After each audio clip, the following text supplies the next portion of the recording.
Je ponçais les pieds d'une vieille chaise à bascule dans mon garage quand mon téléphone a vibré sur l'établi. C'était un jeudi après-midi de fin novembre, ce genre de journée grise et humide qui s'installe sur la côte normande comme une couverture de laine lourde, et je travaillais sur une liste de petites réparations que je repoussais depuis l'été. J'ai essuyé la poussière de bois sur mes mains avec un chiffon et j'ai pris le téléphone, m'attendant peut-être à un rappel de mon dentiste ou à un message de mon copain Gérard à propos de notre partie de pêche du samedi. Au lieu de cela, c'était un SMS de ma belle-fille, Diane. Juste 3 lignes. Salut Walter, j'espère que tu vas bien. Peux-tu consulter tes emails quand tu auras un moment? Je t'ai envoyé quelque chose d'important concernant les fêtes. Merci, Diane. Personne n'envoie un email formel à propos des fêtes de fin d'année à moins que la nouvelle ne soit pas bonne. J'ai posé le papier de verre, je suis rentré à l'intérieur, je me suis servi un verre d'eau et je me suis assis à la table de la cuisine avec mon ordinateur portable. L'objet du mail indiquait « Projet de Noël », je voulais t'en parler assez tôt. Je l'ai ouvert et j'ai lu lentement. Salut Walter, j'espère que tu restes bien au chaud là-bas. Connor et moi avons discuté avec mon père, Raymond, et comme il vient de Lyon pour toute la semaine, nous avons décidé de réserver le jour de Noël à notre cercle familial immédiat. Cela fera beaucoup avec le rythme des enfants et tout le reste, et nous voulons que ce soit calme et convivial. Nous sommes si reconnaissants pour tout le soutien que tu nous as apporté, surtout pour les frais d'orthophonie d'Owen. Nous pensions que tu pourrais peut-être passer le 27 ou le 28 pour une visite. On adorerait ça. Chaleureusement, Diane. J'ai lu le message 2 fois, puis une 3e. Cercle familial immédiat. Comme si je ne faisais pas partie de la famille. Comme si 2 années à couvrir les frais d'orthophonie et de psychomotricité de mon petit-fils, Owen, près de 35 000 € au total, ne m'avaient pas mérité une place à la table de Noël. Comme si chaque samedi matin passé à conduire 40 minutes aller-retour pour emmener Owen et sa petite sœur Lily à la Cité des Sciences ou à la piscine ne comptait pour rien. Comme si j'étais une option sympathique quand tout va bien, mais une gêne quand quelqu'un de plus important était en ville. J'ai fermé l'ordinateur et j'ai regardé par la fenêtre vers le jardin. Le boulot que ma regrettée épouse, Caroline, avait planté l'année de la naissance de Connor était nu désormais, ses branches blanches captant les dernières lueurs de l'après-midi. Elle était partie depuis 3 ans, emportée par un cancer du pancréas, rapide et cruel, et depuis, j'avais appris à combler le silence par des activités, la menuiserie, les trajets du samedi pour voir les petits-enfants, le lent travail de se rendre utile. Caroline aurait su exactement quoi faire face à un tel email. Elle aurait appelé Connor dans l'heure, avec douceur mais fermeté, et il l'aurait écouté parce qu'il l'écoutait toujours. Je n'avais pas cette même influence sur lui. Je ne crois pas que je l'ai jamais eu. C'était un homme bon, mon fils, mais il était aussi du genre à se plier à celui qui exerçait la plus forte pression. Et depuis 4 ans, celui qui pressait le plus fort, c'était Raymond. Laissez-moi vous expliquer comment nous en sommes arrivés là. Quand Connor a épousé Diane il y a 7 ans, j'étais sincèrement heureux pour eux. Diane était brillante, organisée, pragmatique. Elle travaillait comme chef de projet pour une entreprise de construction et gérait son foyer comme elle gérait un chantier, avec des tableaux Excel, des plannings et très peu de patience pour les détails superflus. Je respectais cela, même quand cela rendait les choses un peu froides entre nous. Son père, Raymond, était une autre histoire. Raymond Kowalski était un courtier en assurance à la retraite, venu de Lyon, qui avait bien réussi sa vie et tenait à ce que tout le monde le sache. Il conduisait une grosse voiture qui coûtait plus cher que ma première maison. Il avait des opinions sur tout, l'éducation des enfants, l'alimentation, l'immobilier, le rugby, et surtout sur la façon dont la famille de sa fille devait être dirigée. Il n'était pas cruel, exactement. C'était le genre d'homme qui présente ses critiques comme des conseils et son autorité comme de la générosité. Il venait 2 fois par an, dominait chaque pièce dans laquelle il entrait, puis repartait, laissant derrière lui une famille qui, sans trop s'en rendre compte, s'était réorganisée selon ses préférences. Au dîner de répétition du mariage de Connor et Diane, Raymond m'avait pris à part près du bar et m'avait dit, avec une grosse main sur mon épaule, « Walt, je veux juste dire que je vais bien prendre soin de ces deux-là. Tu n'as pas à t'inquiéter pour quoi que ce soit. » J'avais souri et je l'avais remercié. Mais la façon dont il l'avait dit m'était restée en tête. Ce n'était pas une assurance, c'était une déclaration. Il ne me disait pas que je pouvais me détendre. Il me disait que je pouvais m'effacer. Quand les petits-enfants sont arrivés, Owen d'abord, puis Lily 2 ans plus tard, je me suis investi totalement. J'étais toujours là. J'étais fiable. Je n'annulais jamais, je n'arrivais jamais les mains vides, je ne faisais jamais culpabiliser Connor et Diane de me demander de l'aide. Quand on a diagnostiqué chez Owen, à l'âge de 4 ans, un retard de langage et quelques troubles sensoriels, les frais de thérapie leur ont pesé lourdement. Ils avaient un crédit immobilier à rembourser près de Nantes. Diane avait réduit ses heures de travail pour gérer les sorties d'école, et le salaire de Connor en tant qu'électricien, bien que stable, ne permettait pas facilement de couvrir les 400 € par semaine des séances de thérapie. Ils ne m'ont rien demandé. Je veux être clair là-dessus. C'est Connor qui a mentionné, avec précaution, qu'ils envisageaient de réduire les séances d'Owen de 3 fois par semaine à une seule à cause du coût. Il ne cherchait pas de l'aide. Il me disait simplement les choses, comme on les dit à son père, doucement, pour ne pas porter le fardeau tout seul. Je n'ai pas hésité. J'ai appelé directement le cabinet de psychomotricité et j'ai mis la facturation à mon nom. 3 séances par semaine, chaque semaine, pendant 2 ans. Owen avait 6 ans quand nous avons commencé. Il en avait 8 maintenant. Son langage avait fait de grands progrès. Il avait encore des jours difficiles, mais il avait commencé à lire des livres de chapitres, il s'était fait de vrais amis à l'école, et le printemps dernier, il était monté sur l'estrade devant sa classe pour parler pendant 4 minutes entières du fonctionnement des volcans. Je m'étais assis au fond de la classe et j'avais pleuré comme je ne l'avais pas fait depuis les funérailles de Caroline. C'est ce que mon argent avait acheté, non pas des frais de scolarité dans une école prestigieuse, mais un petit garçon qui retrouvait sa voix. Et maintenant, je n'étais pas le bienvenu à Noël. Je suis resté assis à cette table de cuisine pendant un long moment après avoir lu l'email de Diane. J'ai pensé à appeler Connor tout de suite, mais j'avais appris avec les années que ma première réaction dans ces moments-là n'était jamais la meilleure. Alors, au lieu de cela, je me suis levé, je suis retourné au garage et j'ai continué à poncer. Quand quelque chose semble injuste, j'ai découvert que garder les mains occupées donne à l'esprit le temps de digérer. Ce soir-là, j'ai ouvert mes dossiers et j'ai commencé à tout rassembler. Les relevés bancaires montrant chaque virement au cabinet, les reçus des cadeaux d'anniversaire des enfants, les cadeaux de Noël, les nouvelles bottes d'hiver que j'avais achetées à Owen le mois dernier parce que Connor avait dit que les anciennes étaient trop petites. Les emails de Diane me remerciant après les comptes rendus de progrès d'Owen. Un SMS de Connor datant de 6 mois disant simplement « Papa, je ne sais pas ce qu'on ferait sans toi, sérieusement. » Des captures d'écran de photos de nos sorties du samedi. Owen tenant une étoile de mer à l'aquarium.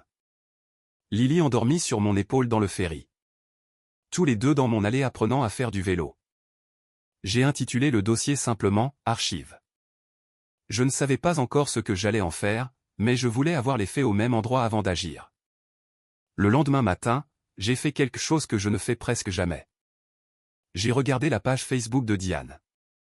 Elle avait posté 2 jours plus tôt une photo d'une confirmation de réservation dans une station de ski à Courchevel, 5 nuits entre Noël et le jour de l'an, le genre de chalet de montagne avec un jacuzzi sur la terrasse et une carte de spa. D'après le site de la station, le séjour devait coûter environ 5 500 €. La légende disait, les enfants vont adorer ça. Si reconnaissante envers la famille. J'ai relu cette dernière phrase. Si reconnaissante envers la famille. Le prochain cycle de séances d'Owen, pour 8 semaines, m'était facturé au début de chaque mois. La facture de janvier s'élèverait à 3 200 €. Je ne suis pas un homme qui agit sous le coup de la colère. J'ai été professeur d'histoire en lycée pendant 32 ans. On apprend la patience dans ce métier, sinon on ne tient pas. On apprend à lire une pièce. On apprend que la réaction la plus forte est rarement la plus efficace. Alors je n'ai pas envoyé de réponse colérique. Je n'ai pas appelé Connor ce matin-là. J'ai fait du café. J'ai emmené le chien faire une promenade sur le sentier du littoral, et j'ai réfléchi attentivement au genre d'homme que je voulais être dans ce moment et au genre de message que je voulais envoyer. Puis, je me suis assis et j'ai écrit une réponse à l'email de Diane. Salut Diane, merci de m'avoir informé pour Noël. Je comprends que la visite de Raymond est importante et que vous voulez que la journée reste gérable. J'ai cependant une question sur laquelle j'aimerais un éclaircissement. J'ai vu par hasard ta publication sur le voyage à Courchevel pendant les fêtes. Cela semble être un superbe séjour et les enfants vont passer un moment merveilleux. Je veux juste m'assurer que nous sommes sur la même longueur d'onde pour la facture de thérapie de janvier, qui me sera adressée comme d'habitude au début du mois. Je veux être réfléchi sur la façon dont nous organisons l'avenir. Pourrions-nous trouver un moment pour un appel rapide cette semaine? Merci, Walter. Je l'ai relu 4 fois. C'était mesuré. Cela énonçait les faits. Cela n'accusait personne de rien. Cela posait une question au lieu de faire une demande. J'ai cliqué sur envoyer. 3 heures plus tard, Connor a appelé. Sa voix était tendue d'une manière que je connaissais, celle qu'il utilisait quand il était embarrassé et qu'il essayait de ne pas le montrer. Papa, j'ai reçu un message de Diane. Elle a trouvé ton email un peu passif-agressif. J'ai pris une inspiration. J'ai posé une question, Connor, ce n'est pas passif-agressif. C'est de la communication. Elle est contrariée. J'imagine qu'elle l'est. Je suis un peu contrarié aussi. Un silence. Papa, le voyage à Courchevel est un cadeau de Raymond. Ce n'est pas notre argent. Cela n'affecte pas le budget de la thérapie. Je comprends ça, ai-je dit. Mais tu vois comment cela peut paraître de là où je suis. Raymond paie vos vacances en famille, et la même semaine, Diane m'envoie un email me disant que je ne suis pas invité à Noël, alors que c'est moi qui couvre la thérapie d'Owen chaque mois. Silence au bout du fil. Ce n'est pas ce qu'on voulait dire, a fini par dire Connor. Qu'est-ce que vous vouliez dire alors? Une autre pause, plus longue cette fois. Raymond, il ne voit pas les enfants très souvent. Il vit à Lyon. Il voulait que le jour soit spécial. Il vit à Lyon, ai-je dit. Moi, j'habite à 40 minutes. Je vois les enfants presque chaque semaine. Je conduis Owen à ses séances du samedi quand vous et Diane travaillez tous les deux, et c'est moi à qui on demande de passer le 27. Papa. Connor. Je t'aime. J'aime Diane. J'aime ces petits-enfants plus que je ne peux l'exprimer avec des mots. Mais j'ai besoin que tu m'entendes là-dessus. Je ne vais pas continuer à être là financièrement et émotionnellement pour cette famille tout en étant traité comme une visite de courtoisie. Ce n'est pas une relation. C'est un arrangement. Je l'ai entendu expirer. Qu'est-ce que tu veux que je dise? Je veux que tu penses à ce que je viens de dire. Vraiment y penser. Et ensuite, j'aimerais que nous trois, toi, moi et Diane, nous asseyions et parlions en personne, pas par email, pas au téléphone. Et Raymond? Si Raymond est impliqué dans la façon dont les décisions sont prises dans votre foyer, alors oui, Raymond aussi. Le silence qui a suivi était assez long pour que je pense qu'il avait raccroché. Puis, je vais parler à Diane. Merci, mon fils. J'ai passé les quelques jours suivants dans une attente tranquille. Aucune nouvelle de Connor ou de Diane. Aucune reconnaissance de ce que j'avais dit. Aucune proposition de rencontre. Rien. Je promenais le chien, je travaillais sur la chaise à bascule, je lisais le soir. Je pensais à mon père, qui était un homme discret avec une longue mémoire et un sens très clair de ce qu'il était prêt à accepter ou non. Il disait souvent, tu apprends aux gens comment te traiter, Walter. Chaque fois que tu laisses passer quelque chose sans rien dire, tu leur apprends que c'est acceptable. J'avais passé des années à être un étudiant qui ne voulait pas apprendre cette leçon. Le 12 décembre, j'ai reçu un email de Diane. Léger, amical, aucune mention de notre dernier échange. Salut Walter.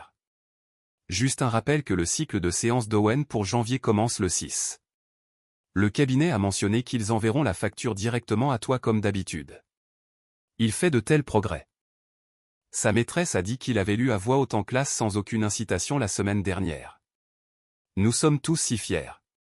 J'espère que tu passes un bon mois de décembre. Je l'ai lu et j'ai senti quelque chose se poser dans ma poitrine. Pas de la colère, exactement, mais de la clarté. Elle n'allait pas aborder le sujet. Elle allait faire comme si rien n'avait été dit.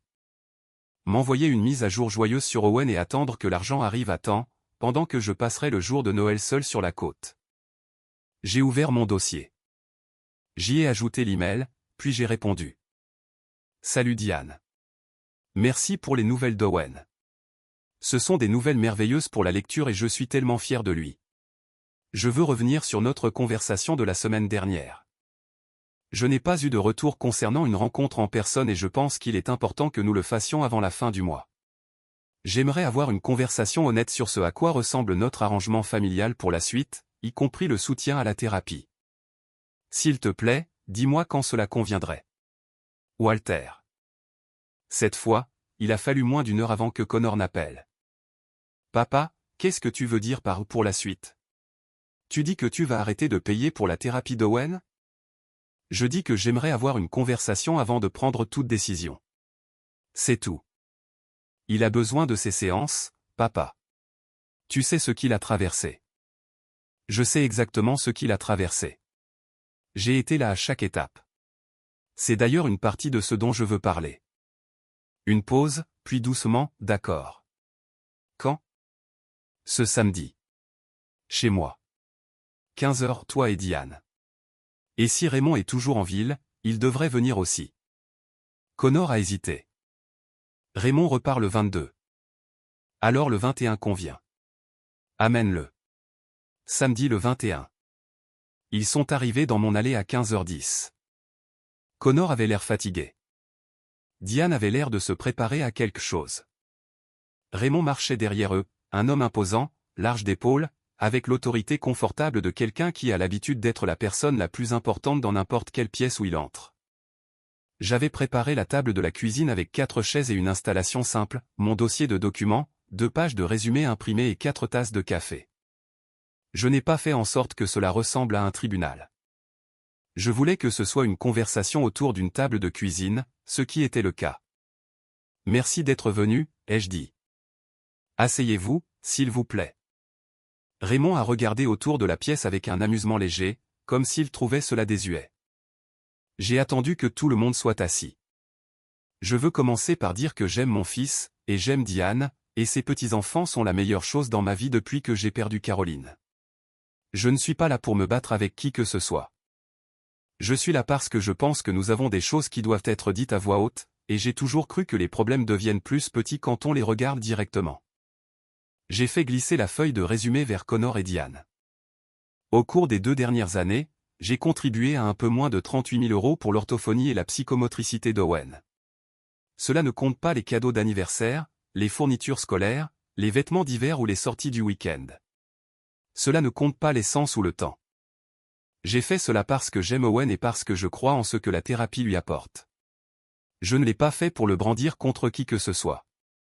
J'ai regardé chacun d'eux.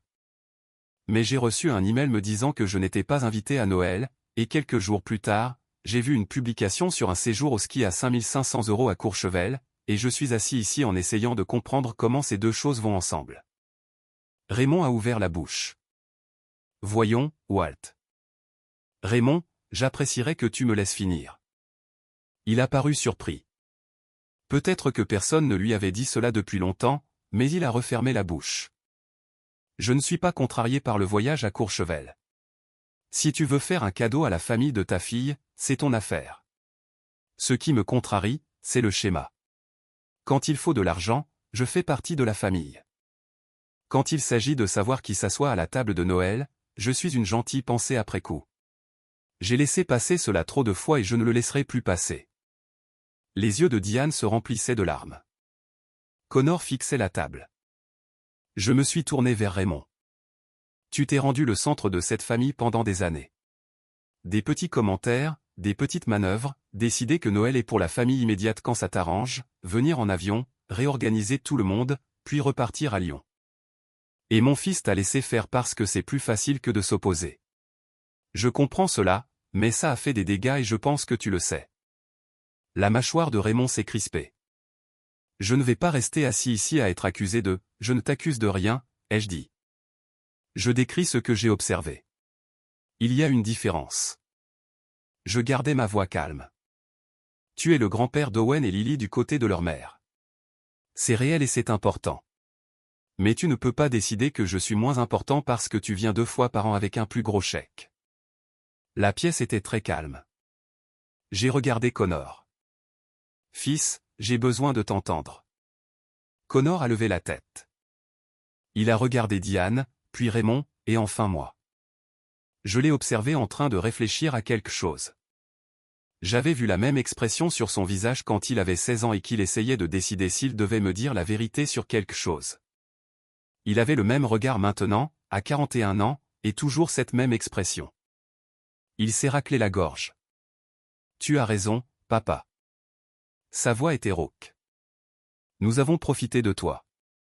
Pas volontairement, peut-être, mais c'est ce qui s'est passé. Il a jeté un coup d'œil à Raymond. Et j'ai laissé les limites devenir floues parce que c'est plus facile de ne pas avoir de dispute.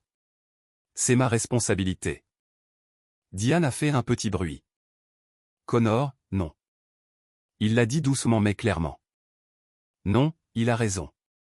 Papa a été à chaque séance de thérapie que nous ne pouvions pas assurer. C'est lui qu'Owen demande quand il est contrarié, et nous lui avons envoyé un email pour Noël comme si c'était quelqu'un que nous devions gérer. Sa voix a légèrement tremblé sur le dernier mot. J'ai honte de cela. Raymond s'est levé. Je pense que ça a été un peu trop loin. Assieds-toi, Raymond. C'est Diane qui l'a dit. Sa voix était calme et m'a choqué, je crois, plus que tout le reste. Elle regardait son père avec une expression que je n'avais pas vue chez elle auparavant. Pas exactement de la défiance, mais quelque chose de fatigué et de clair. S'il te plaît, assieds-toi. Il s'est assis. Elle s'est tournée vers moi. Walter, je te dois des excuses. De vraies excuses. Pas des excuses du type désolé si tu l'as ressenti comme ça. J'ai mal géré Noël. Mon père l'a suggéré et j'ai suivi sans penser à ce que cela donnerait de ton point de vue. Et ensuite, j'ai envoyé cet email de suivi sur la facture comme si rien ne s'était passé. Elle a secoué la tête. C'était mal. Je savais que c'était mal quand je l'écrivais. Raymond a regardé sa fille. Quelque chose a changé dans son expression. Pas tout à fait des remords, mais quelque chose dans ces eaux-là. C'était un homme qui aimait sa fille. Je n'en avais jamais douté. Parfois, cet amour ressortait simplement de travers. Après un moment, il a dit, « Walt, je ne suis pas doué pour partager l'espace. Je le sais sur moi-même. Mon ex-femme me l'a dit pendant 20 ans et elle avait raison. » Une pause. Je n'ai pas voulu t'évincer. Je veux compter pour ses enfants et je ne pense pas toujours à ce que cela donne de l'extérieur. Ce n'étaient pas des excuses complètes, mais c'était honnête, et de la part de Raymond, je comprenais que c'était significatif. J'ai expiré lentement. Voici ce que je voudrais, ai-je dit. Je continuerai à couvrir la thérapie d'Owen jusqu'à la fin juin. Après cela, j'aimerais que vous preniez tous les deux cette responsabilité. Non pas parce que je ne veux pas aider, mais parce qu'il est important que vous construisiez la base financière pour maintenir ces soins vous-même. Cela vous donne 6 mois pour prévoir. Connor a hoché la tête. C'est juste. Plus que juste. Deuxièmement, je m'attends à être inclus dans les événements familiaux majeurs. Noël, les anniversaires des enfants. Quand Raymond vient, très bien. Je suis content qu'il vienne, mais je suis là aussi. Si cela demande de la coordination, nous coordonnerons. Bien sûr, a dit Diane doucement. Troisièmement, mes samedis matins avec Owen et Lily restent. Ce ne sont pas des options et ce n'est pas une faveur. C'est ce que font les grands-pères. Ils adorent ces samedis, a dit Connor. Owen en parle toute la semaine. J'ai senti ma gorge se serrer. Je ne savais pas ça. Raymond s'est penché en avant. Et qu'en est-il de moi? Où est-ce que je m'intègre dans tout ça? Je l'ai regardé fixement. Tu t'intègres exactement à la même place que moi. Comme un grand-père qui est présent, fait sa part, et n'essaie pas d'écarter l'autre. Il y a assez de place pour nous deux dans la vie de ses enfants, Raymond. Il y en a toujours eu. Ce n'a jamais été le problème. Il m'a regardé pendant un long moment. Puis il a fait un seul signe de tête. Nous avons discuté pendant encore 1 heure. La conversation a pris des tons plus calmes. Caroline a été évoquée, et Connor a raconté comment Owen commençait à lui rappeler elle. La même expression curieuse et sérieuse qu'elle avait. Raymond a raconté une histoire sur Diane quand elle était enfant qui l'a fait rire malgré elle. Le café a refroidi, et j'en ai refait. Raymond est parti en premier. À la porte, il a fait une pause et a dit sans se retourner, « Tu as mené une bonne réunion, Walter. » C'était le maximum dont il était capable, je pense. Je l'ai remercié. Après que Diane soit allée démarrer la voiture, Connor est resté sur le seuil de ma cuisine et n'a pas bougé pendant un moment. « Je n'arrête pas de penser à maman, a-t-il dit. Elle aurait réglé ça il y a des années. Elle l'aurait fait, ai-je convenu. Mais peut-être que c'est mieux comme ça. Tu as réglé ça toi-même. Il m'a regardé. Tu m'as vraiment fait peur avec cette histoire de thérapie, tu sais. L'idée qu'Owen perde ses séances. Je sais. Je n'allais pas le faire, mais j'avais besoin que tu comprennes ce qui était en jeu. Il a hoché la tête lentement. Je crois que je comprends maintenant. Il m'a serré dans ses bras à la porte, une vraie accolade, le genre que nous n'avions pas échangé depuis plus longtemps que je ne voulais le compter. Je suis resté sur le porche et j'ai regardé les feux arrière disparaître au bout de la route. Puis je suis rentré et je suis resté dans la cuisine un moment dans le calme. Le Noël de cette année-là fut rempli des petites maladresses auxquelles on s'attend. Raymond était cordial, prudent. Il a fait en sorte de s'asseoir à côté de moi au dîner, ce qui, je pense, lui a coûté un effort, et je l'ai apprécié. Owen m'a offert une carte qu'il avait faite lui-même, un dessin de nous deux sur le ferry, des personnages en bâtonnets avec d'immenses sourires.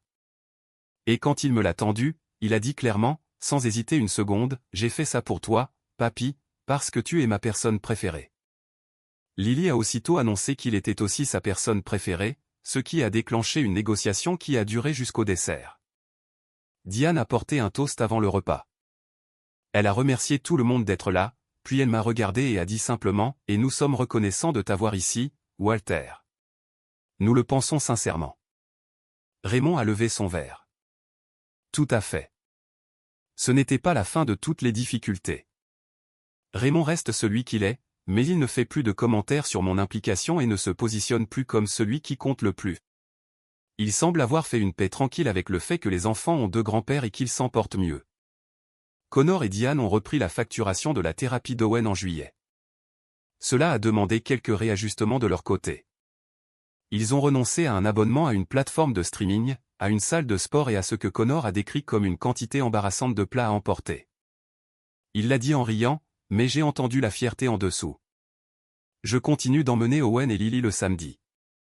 Je suis à chaque événement scolaire, chaque récital, chaque moment où il m'invite. Owen a 9 ans maintenant et lit avec 2 niveaux d'avance. Il m'a dit le mois dernier qu'il voulait devenir scientifique quand il serait grand, et qu'il voulait étudier les tremblements de terre parce que, a-t-il dit très sérieusement, ce sont essentiellement la terre qui perd son sang-froid, papy. Je pense à Caroline ces samedis-là, à toutes les choses qu'elle m'a apprises sans jamais les dire directement, comment être patient, comment être présent, comment tenir sa position sans élever la voix. Je n'ai pas toujours tout fait correctement. J'ai laissé les choses glisser trop longtemps, je me suis dit que je préservais la paix alors qu'en réalité, je ne faisais qu'éviter l'inconfort d'être honnête. La chaise à bascule, celle que je ponçais quand tout cela a commencé, est sur ma terrasse arrière maintenant. Owen aime s'asseoir dedans quand ils viennent. Il se balance et réfléchit, et parfois me pose des questions sur l'histoire qui me prennent complètement au dépourvu, à quoi servaient les guerres, pourquoi certaines personnes sont méchantes, si les gens ont toujours été les mêmes qu'aujourd'hui. Je n'ai pas toujours de bonnes réponses, mais je suis là pour entendre les questions, et j'ai appris qu'être là de manière fiable, constante, sans condition, est la chose la plus vraie qu'une personne puisse donner. Il y a quelque chose que j'ai fini par comprendre sur les familles et que j'aurais aimé qu'on me dise plus tôt. La générosité sans limite ne devient pas de l'amour avec le temps. Elle devient une attente, et les gens qui vous aiment le plus, ceux qui vous aiment vraiment, n'ont pas besoin que vous soyez accommodant à l'infini. Ils ont besoin que vous soyez honnête. Ils ont besoin de voir que vous connaissez votre propre valeur, car si vous ne le faites pas, ils cesseront de la voir aussi. La conversation la plus difficile que j'ai jamais eue à cette table de cuisine s'est avérée être celle qui a tout sauvé. Non pas parce qu'elle a réparé quelqu'un ou changé quelqu'un du jour au lendemain, mais parce qu'elle nous a rendus honnêtes les uns envers les autres. Et l'honnêteté, même quand elle arrive tard, a une façon d'assainir l'air si complètement que vous vous demandez comment vous faisiez pour respirer avant.